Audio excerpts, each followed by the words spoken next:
Namasté. Bienvenue encore une fois sur la chaîne Bougourou Mario. Aujourd'hui, un autre sujet que je trouve très intéressant et très controversé, peut-être même intriguant pour certains. Voici un énoncé qui va peut-être vous ébranler un peu. La vie est un rêve. Ben oui, la vie n'est qu'un rêve.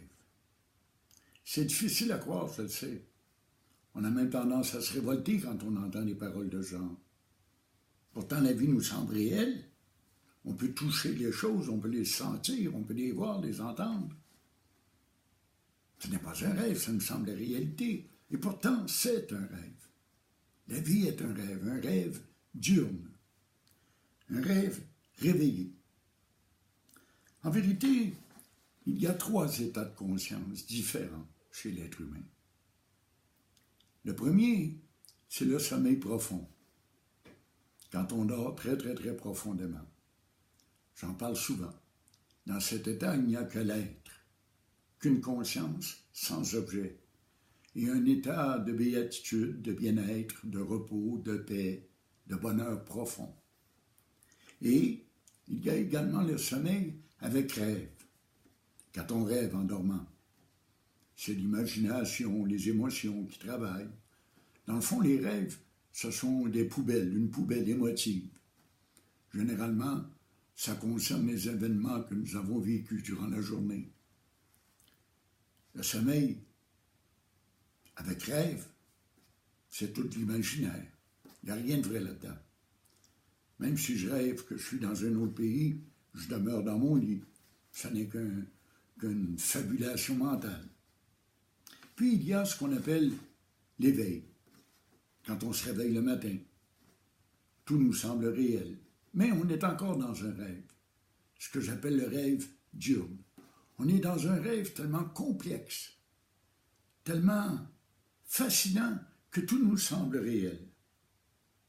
C'est ça qu'on appelle le réveil normalement.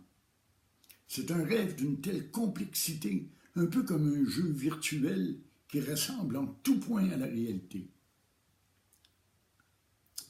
Donc, notre réveil est un rêve excessivement complexe.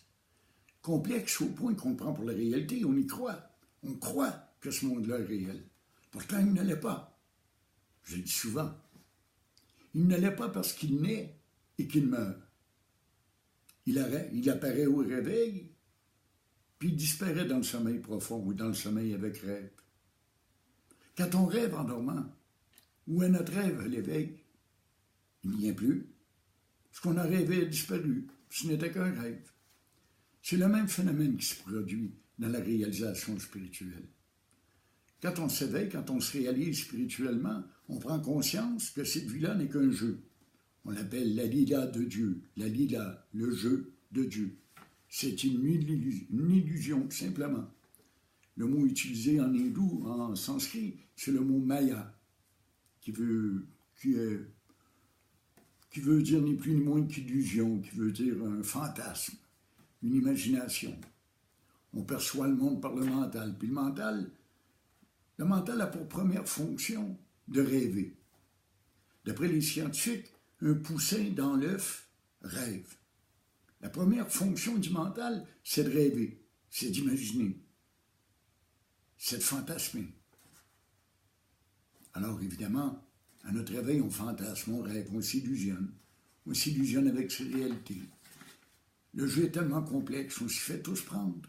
Ça a l'air tellement vrai. Mais n'oublions jamais que le premier rôle du mental, c'est de rêver. Il est fait pour rêver. Il est fait pour créer des désirs, créer des rêves, créer par l'imagination, par la mémoire. Mais tout ça, c'est les rêves. Il n'y a rien de vrai là-dedans.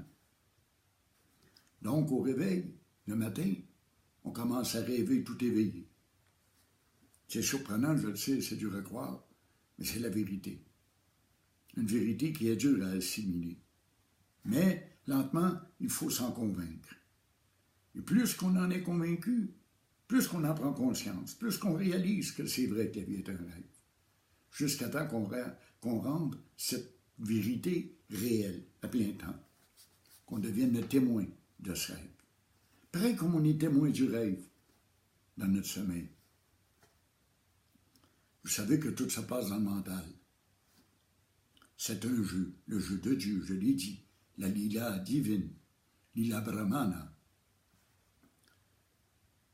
Nous prenons naissance pour vivre des expériences matérielles, des expériences selon notre karma. Le karma, c'est le résultat des actions passées. Nous en récoltons les fruits dans la vie présente. Des fois, on le récolte directement dans la vie présente, mais parfois, nous le récoltons seulement que dans une vie future, une nouvelle réincarnation. Et nous prenons renaissance, naissance et renaissance et renaissance, tant et si longtemps qu'on n'a pas dépensé, si l'on veut, qu'on n'a pas fini de dilapider tout le karma qu'on a accumulé. Tant qu'il y a du karma, on revient. C'est ça le problème. C'est ça l'enfer, finalement. Quand on nous enseigne qu'on peut aller au paradis ou en enfer. Le paradis peut être ici. L'enfer aussi peut être ici. Demandez-le aux 2 tiers de la planète qui meurent de faim, qui meurent de soif, qui sont dans la misère, dans la souffrance, dans la guerre, dans la violence. Il existe heureusement un 4e état de conscience. Et c'est l'état d'éveil. Ce qu'on appelle normalement, en sanskrit, turiya, le 4e état. C'est l'état de la réalisation spirituelle. C'est un état, comment dire, un état de sommeil éveillé. Je le répète souvent.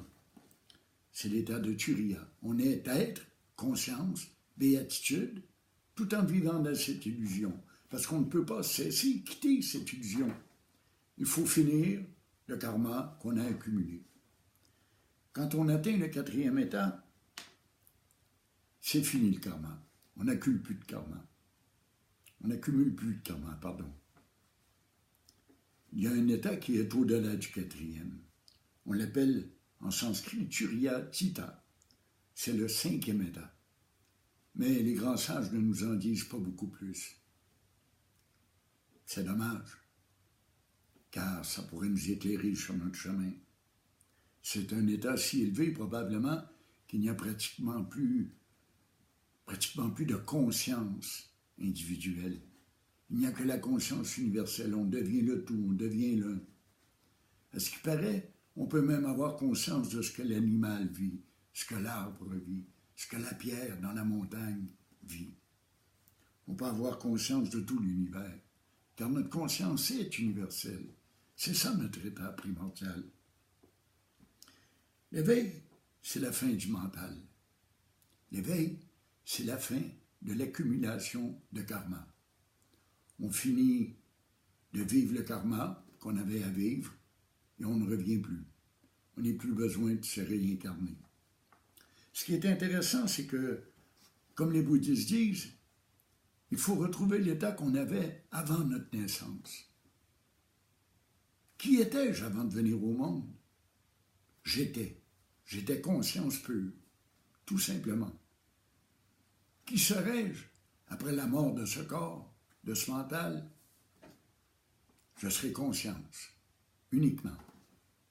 Le plus fascinant, et que les sages, les grands riches nous ont enseigné, c'est qu'après la mort du corps, il y a une autre forme de rêve qui se crée, où ce qu'on décide, où ce qu'on brasse du karma, brasse ses actions, fait un inventaire de ce qu'on a fait ou pas fait. C'est ça qui va décider de notre naissance dans différents corps, différentes civilisations, différents temps, différents lieux, avec différents parents, avec une différente histoire. Ils appellent ça l'état de rêve post-mortem. Qui sait? On est peut-être actuellement dans un état de rêve post-mortem.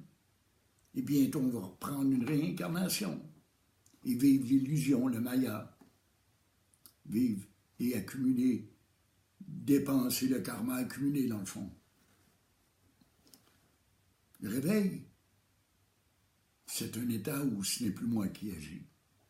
C'est le soi qui agit. J'ai une nature d'après mon karma. J'ai des choses à vivre, des expériences à vivre, selon mon karma. Et c'est le soi qui vit. Parce que le soi, c'est l'un. C'est le tout. Le truc, c'est la méditation, mais c'est aussi la présence, l'attention au moment présent, à l'ici et maintenant. Être attentif, sans pensée, sans concept, sans mémoire. Les choses sont vues et entendues. On ne voit pas. On ne voit pas l'arbre. L'arbre est vu, tout simplement. C'est l'action de voir. Et on est conscient de cette action. Voilà la réalité. C'est dur à concevoir, c'est dur à comprendre, mais on y parvient avec le temps, force de répétition. Évidemment, c'est toute une question de préparation et de pratique. La préparation est longue, elle demande du temps, elle demande beaucoup d'études, beaucoup de pratiques de méditation et pratiques d'attention. Elle demande vraiment des efforts, elle nous demande tout en fait. On doit tout abandonner pour connaître l'état d'éveil. Mais l'état d'éveil est instantané. Essayez de remarquer des courts moments d'éveil que vous connaissez dans une journée, parce qu'on en connaît tous. Il y a tous des petits moments où le mental se tait et on tombe à l'unisson avec l'univers, en harmonie, en équilibre total. Ces moments sont généralement très courts, très subtils aussi. C'est cet état-là qu'on doit rendre permanent. C'est ça le travail de la réalisation spirituelle. Tôt ou tard, cet état devient quelque chose de naturel que l'on vit quotidiennement, à plein temps. J'entends dire souvent des gens « Ah, mon ego est revenu, mon ego est rembarqué ». C'est vrai, dans un sens, oui, c'est vrai. Même si l'ego n'existe pas, l'ego, ce n'est qu'une conception, ce n'est qu'une croyance. Donc, notre travail, c'est de rendre l'état d'éveil permanent, de le trouver premièrement, de le connaître, de le reconnaître et de le rendre permanent. Voici quel est notre travail. La vie n'est qu'un rêve, mes amis. Elle peut être un beau rêve, un mauvais rêve, un rêve souffrant, un rêve plaisant, mais il ne demeure qu'un rêve.